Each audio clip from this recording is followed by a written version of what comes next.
प्रधानमंत्री आते हैं तो देश की आवाम को जेलों में डाल दिया जाता है, कैद कर दिया जाता है। खुद को योगी और सन्यासी कहने वाला व्यक्ति सदन के अंदर नफरत भरी बातें करता है। केंद्रीय गृह राज्य मंत्री और योगी आदित्यनाथ ने मिलकर के ये जो है किसानों को मारने का काम किया, डराने का काम किया। ये जानते हैं कि ये किसान इनकी ताबूत में आखिरी कील ठोकने का काम करेंगे।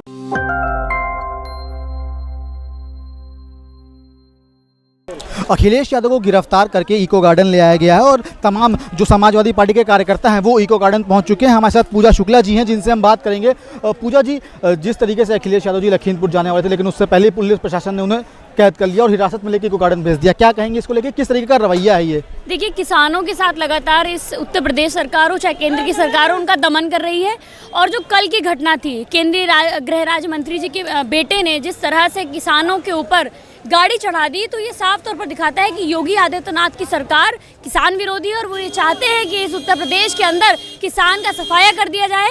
आपको याद होगा कि गरीबी हटाओ का नारा लेकर के आई सरकार सीधे सीधे गरीबों को हटा दे रही है, किसानों को हटा दे रही है। अच्छा, शासन का ये कहना है कि राजनीति चमकाने के लिए लखीमपुर जाया जा रहा है, इसको कैसे देखती है? मुझे समझ में नहीं आता कि भारतीय जनता पार्टी के लोग सोचते क्या है। जब विपक्ष किसी बात पे सवाल नहीं खड़ा करता है तो वो कहते हैं कि विपक्ष मौन है, विपक्ष बेकार है। और लेकिन जब विपक्ष जनता के मुद्दों पे, जब जनता कहती है कि हमें ये मतलब इस तरह की घटना हमारे साथ हुई, अन्याय हुआ है, अखिलेश यादव जी हमारा समर्थन करें, राष्ट्रीय अध्यक्ष जी तत्काल हस्तक्षेप करते हैं, तो भारतीय जनता पार्टी के लोग कहते हैं कि ये राजनीति कर रहे हैं। मैं ये मानती हूँ कि राजनीति हाँ हम करते हैं, लेकिन हम जनता के विकास की मुद्दों की राजनीति करते हैं, जनता के साथ हो रहे अन्याय के खिलाफ हम राजनीति करते हैं और हम भारत के संविधान में भरोसा रखते हैं। और हम ये मानते हैं कि इस देश का अन्नदाता हमारा किसान है। अगर किसानों के साथ अन्याय होगा तो समाजवादी पार्टी बिल्कुल नहीं रुकेगी, नहीं झुकेगी, ना डरेगी। ऐसे ही निरंतर आदरणीय राष्ट्रीय अध्यक्ष अखिलेश यादव जी के नेतृत्व में चलती रहेगी।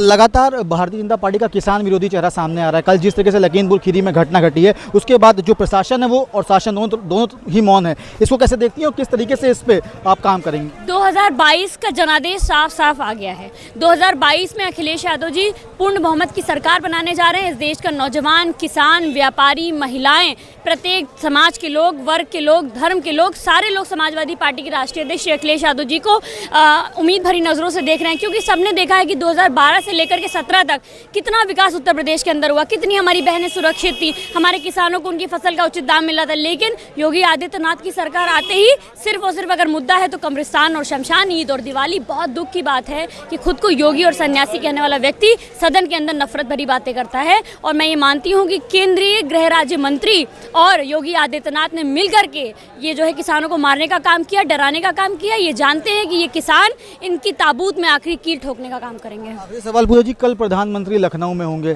तमाम जो प्रशासन रहेगा, शासन रहेगा, वो उनके इर्द गिर्द घूमता रहेगा। ऐसे में क्या लखीमपुर खीरी की घटना का दरकिनार किया जा सकता है? कल आप देखिएगा जब प्रधानमंत्री नरेंद्र मोदी का दौरा होगा तो सारी पुलिस सारे समाजवादी पार्टी के नेताओं के घरों के बाहर होगी, उनको कैद कर दिया जाएगा, उनको बंद कर दिया जाएगा। आखिर इस देश के अंदर हो क्या रहा है? इस देश के प्रधानमंत्री आते हैं तो देश की आवाम को जेलों में डाल दिया जाता है, कैद कर दिया जाता है, किसान भाइयों के ऊपर गाड़ी चढ़ा दी जाती है। साफ तौर पर दिखाता है कि समाजवादी पार्टी से भारतीय जनता पार्टी डरी हुई है और किसानों से जिस तरह से किसानों ने चुनौती दी सरकार को, ये साफ तौर पर दिखा रहा है 2022 में भारतीय जनता पार्टी जड़ से सफाया होगा।